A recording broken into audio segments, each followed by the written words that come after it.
एक इनका संत था पहले आसाराम बलात्कार के मामले में, तो मुझे दिख रहा है कि नया वाला जो संत जेल जाएगा बलात्कार के मामले में वो शायद धीरेन्द्र होने वाला है। इसलिए मैं कह रहा हूँ, ये बात मैं कह रहा हूँ के नाम पर चंदा जुटाने वाले ने कॉलेज बनाया और उस कॉलेज की बेटियों से नग्न होकर देह मालिश कराई।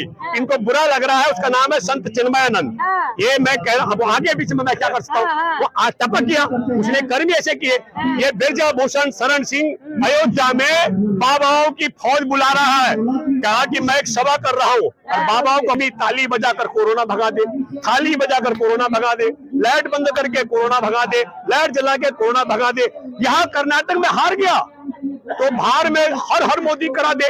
अब बताइए, और मूर्ख अंधभक्त मान गए हो। अब उसने आकर क्या बोला? साहब बोले मैं जो बोलता हूँ दुनिया सुनती है। बिल्कुल दुनिया सुनती है, हम याद रखते हैं एक शब्द। मोदी तुमने कहा था मैं 15-15 लाख दूंगा, ऐसे ही बोलता है। सबके अच्छे दिन लाऊंगा, ये बोलता है। किसानों की आमदनी दोगुनी कर दूंगा, वो हो तो बता दूं। और हमारे देश के अंदर एक और नई बात चलाई उन्होंने, बुलबुल के ऊपर भी इनका आका घुमा करता था यात्रा। तो कहे तुम 16,000 करोड़ का जहाज ले लिए मूर्ख आदमी, तुम भी उसी एक बुलबुल में बैठ कर यात्रा करते यार संसार भ्रमण। तो हमारा देश बर्बाद हो रहा था तो साहब अपने लिए महल बना रहा था और जहाज खरीद रहा था। हमको आपको आपके माध्यम से कहना चाहिए, फिर क्या किया? 20 में आपके सामने है, कोरोना काल के अंदर किसानों को पहले सड़क में बिठाया, भूतपूर्व सैनिकों की वन रैंक वन पेंशन के मामले में उन्हें सड़क पर बिठाया, लाखों लाख नहीं करोड़ों बेरोजगारों को सड़क पर लाया और बेटियों को सड़क पर ले आया। तो बेटियों को सड़क पर लाया, किसानों को सड़क पर लाया, बेरोजगारों को सड़क पर लाया, जवानों को सड़क पर लाया। पुलवामा में 40 जवानों की हत्या कराई, में कोई नई बात नहीं कर रहा हूं। मैंने अगस्त 2019 में कहा था कि इस गद्दार ने और इसकी सरकार ने, खुफिया एजेंसी की रिपोर्ट है, मेरी नहीं, खुफिया एजेंसी हमारे देश की है, इसकी नहीं है। खुफिया एजेंसी की रिपोर्ट थी कि हत्या हमारे जवानों पर बम विस्फोट भरी गाड़ी से हमला होगा, वो खारिज कर दी गई। एक इनका वो है बाबा धीरेन्द्र। चलो धीरेन्द्र जी, मैं आपको संत मान लूंगा, महंत मान लूंगा, विश्वगुरु तो बनने वाला भारत, क्योंकि हमारे देश के संत जेलों में है, अरे विश्व में संत जेलों में है तो विश्वगुरु। तो धीरेन्द्र मैं तुमको बाबा मान जाऊंगा। धीरेन्द्र तुम एक काम करो, तुम मुझे बता दो कि नरेंद्र मोदी की सरकार में वो कौन देश का गद्दार है? सुनिए, वो कौन गद्दार है? हाँ, अर्जी लगा रहा, मैं अर्जी लगा रहा हूँ। नारियल बांध के लगानी पड़ेगी। कैसे? नारियल बांध के। अरे मैं बांध दूंगा नारियल। अच्छा सुनो, मैं अभी ऐसे मैं अपना गमछे में गांठ बांध के लगाता हूँ। अच्छा धीरेन्द्र जी, आप बताइए कि वो कौन देश का गद्दार है जो हमारे देश के खुफिया एजेंसी की रिपोर्ट को खारिज करके जवानों को मरवाने का रास्ता तैयार किया। दूसरा अर्जी मेरा, वो 3-4 सवाल मानते हैं। दूसरा धीरेन्द्र जी, मेरा एक और सवाल है छोटा सा, वो ये है, आला अधिकारियों ने जहाज की मांग की थी ताकि जवानों को सुरक्षित पहुंचा सके। वो कौन आतंकियों का यार है और हमारे देश का गद्दार है जिसने वो जहाज देने की मांग को खारिज कर दिया?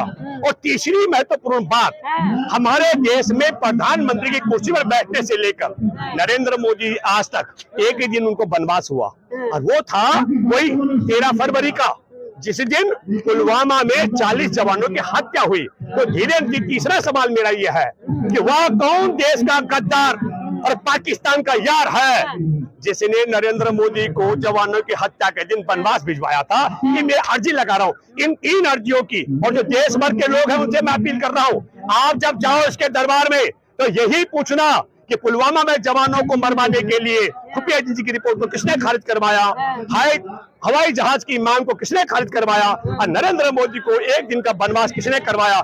जिस दिन धीरेन्द्र ये बात मान जाएगा, मैं भी थैला लेकर के इसका भक्त बन जाऊंगा। नहीं तो धीरेन्द्र शास्त्री को आप बीजेपी में क्यों घसीट रहे हैं? नहीं, बीजेपी में कहा सीधा, मैंने ये कहा नहीं, मैंने ये कहा कि हम नहीं, मैंने कहा हम विश्वगुरु बनने वाले हैं, क्योंकि हमारे देश के संत जेलों में हैं और ऐसे जो 10 लाख पता नहीं कितने अनुयायी हैं, कितने भक्त हैं धीरेन्द्र शास्त्री के। ये मैं आपको वायरल बाबा है वो। अच्छा, मैं आपको बता दूं आपके माध्यम से, एक बात आपको समझनी चाहिए कि वायरल बाबा का जो जिक्र कर रही हो, हमारे देश में यहाँ मैंने इस बेटियों का मामला जब उठाया और मैंने आसाराम के बलात्कार की सजा की बात कही, उनके एक भक्त आया मेरे पास, कहा कि बाबा ने बलात्कार नहीं किया था। हमने कहा यार जेल में सजा भुगत रहा है, तो अगर किसी की आत्मा को ठेस पहुंचे मैं क्या करूं? हमने आपसे कहा जो हमारे देश में अगर हमसे कोई बोलेगा तो मैं बोलूंगा कि ये व्यक्ति जो है ना, ये ठीक तैयार कर रहे हैं, क्योंकि देखो इनको धोखा दे दिया 2,000 के नोट कर्नाटक में बहुत बांटे थे, इनको धोखा दे दिया बजरंगबली ने, इनका साथ छोड़ दिया राम ने, अब इनको राम ने साथ छोड़ा, 2000 ने साथ छोड़ा, बजरंगबली ने साथ छोड़ा, इसीलिए वो धीरेन्द्र की शरण चले गए। धीरेन्द्र एक जादू पार्टियों के गए हैं, नहीं धीरेन्द्र एक अच्छा जादूगर है, वो पता लगा लेता है जादूगर क्या सीआईडी गिरी होती है। मैं यहाँ पर बोल नहीं सकता हूँ, लेकिन एक ऐसा बाबा हमारे यहाँ महिलाओं ने बहुत मारा था उसको, उसने एक जगह बना रखी थी, वहां से पता लगाता था, महिला को चेक करती थी क्या क्या मामला है, और बाबा पीठ देख करके बोल देता था कि कैसे कैसे क्या करना था। मैं आपके माध्यम से एक बात कहना चाहता हूँ कि ये बेमिसाल है हमारे देश के अंदर। इसके अलावा मॉब लिंचिंग, हत्याएं, जवानों को मरवाया गलवान घाटी में, बिहार के चुनाव थे, बिहार रेजिमेंट के जवानों को, और क्या बोला उसके बाद, चिता जल रही थी, न कोई घुसा है, न घुस आया है, न हमारी सीमा पर किसी का कब्जा है। तो मैं आखिरी बात ये कहना चाहता हूँ, किसानों को, जवानों को, बेरोजगार बेटियों को सड़क पर लाने वाला, सीमा पर जवानों को मरवाने वाला और झूठ बोल करके पूरा, मैं कहता हूँ ये ट्रंप का भी बाप है झूठ बोलने के मामले में, डीएनए टेस्ट करना पड़ेगा वैसे, ठीक है, फिर ये डीएनए टेस्ट करना पड़ेगा, बाप है, ठीक है। पूछे क्या सवाल बोल रहे हो? हाँ। नहीं वो कुछ नहीं कह रहे, वो कह रहे सवाल नहीं पूछेंगे, लेकिन मैं ये पूछ रही हूँ कि आप कौन सी पार्टी का समर्थन कर रहे हैं? मैं यहाँ एक मिनट, मैं यहाँ बेटियों के साथ खड़ा हूँ, मैं यौन शोषण करने वाले ब्रजभूषण सिंह के खिलाफ हूँ। मैं हरियाणा के खेल मंत्री संदीप सिंह पर मुकदमा दर्ज है, 342, 353, 354 ये अब दो पहले और 506 का, इस पर मुकदमा दर्ज है बलात्कार का ब्रजभूषण पर। हम इनके खिलाफ है और पीड़ित बेटियों के न्याय के लिए लड़ रहे हैं। और दूसरी बात है हमारी की बात न करके बाबा को बीच में घुसा रहे हैं, बीच में जो है। देखिए आप पहले बात सुनो, हम कहाँ होते हैं घुसाने वाले? अभी तो बाबा लोगों ने बोल दिया वो बलात्कारी के पक्ष में खड़े होने वाले हैं, और इनके एक बाबा और है बलात्कारी बाबा। फिर बाबा को ला रहे हैं। अरे भाई, अच्छा चलिए मैं ठीक है, हमारे देश में राम मंदिर चेतना रैली निकाल रहे हैं। अरे भाई एक बात सुनेंगे, मतलब अगर वो ज्यादा रैली निकालेगा बड़ी तो हमारा संविधान खत्म हो जाएगा क्या? बेटियों को न्याय नहीं मिलेगा क्या? आप ये कहना चाहती हैं कि वो ज्यादा लोगों को सड़क पे उतारेगा लेकिन जेल नहीं जाएगा? तो हम आपको बता देना चाहते हैं इस देश की बेटियों का सम्मान करने वाला देश है। हमारे यहाँ तो आपने देखा होगा हिंदुओं में तो नवरात्रि के दिन जो है बच्चों को बुला के पूजा करते हैं।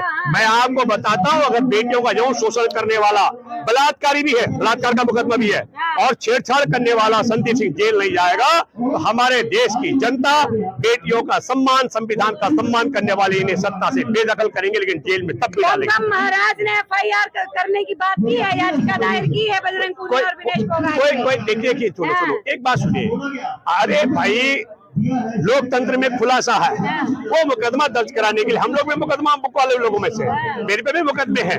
हमारे देश में आंदोलन करने वाले पर मुकदमे दर्ज होते ही है।